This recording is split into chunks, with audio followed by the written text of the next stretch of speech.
यहाँ सभी जातियाँ इस वक्त मौजूद हैं, वहाँ भी उस समय सभी जातियाँ मौजूद थी, लेकिन हम सब कौन?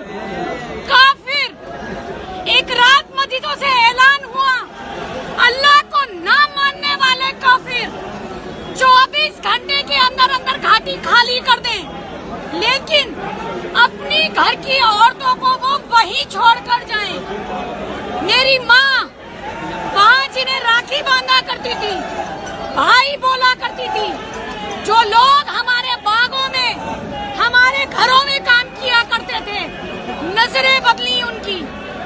13 वर्ष की आयु, सीमेंट के ट्रक में छुपकर भागना पड़ा अपना सब कुछ छोड़कर, खाली हाथ। भजन लाल सोपुरी, संतूर वादक पदम श्री, मेरे सगे ताऊ जी, उनकी कोई प्रसिद्धि हमारे किसी के काम नहीं आई। हमें वहाँ से भगाया गया और हम भागे, लेकिन ऐसी स्थिति वहाँ हमारे साथ आई क्यों? क्योंकि वहाँ हम संख्या में घट गए थे और दूसरा समुदाय संख्या में बढ़ गया था।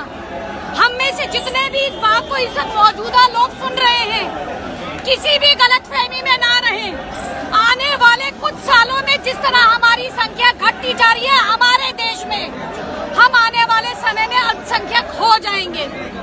और दूसरा समुदाय जो लक्ष्य की तरफ अपनी संख्या हमारे देश में बढ़ाता जा रहा है, वो बहुसंख्यक हो जाएगा।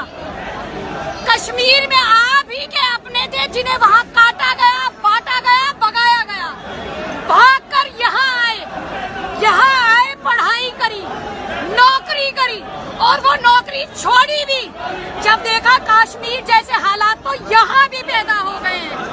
और कश्मीरी भाइयों की तरह निराश होकर बैठी नहीं, जनसंख्या समाधान फाउंडेशन से जुड़ी और रोजाना 18 घंटे याद तुम रहोगे। जिस विषय के लिए आज हम सब इस जंतर मंतर पर इकट्ठा हुए हैं, इन्हीं विषयों के लिए जब भी कभी देश में कानून की बात आए कि जनसंख्या नियंत्रण कानून बनना है, इसी तरह एक साथ एकजुट कंधे के साथ कंधा मिलाकर एक दूसरे का साथ दीजिए।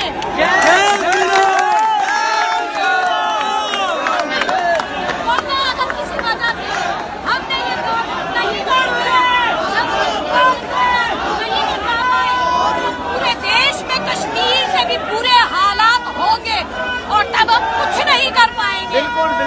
एकजुट, एक साथ कंधे के साथ कंधा मिला के, आवाज सुर के साथ सुर मिला के, जहाँ से भी आवाज आए उस भाई उस बहन के साथ खड़े हुए।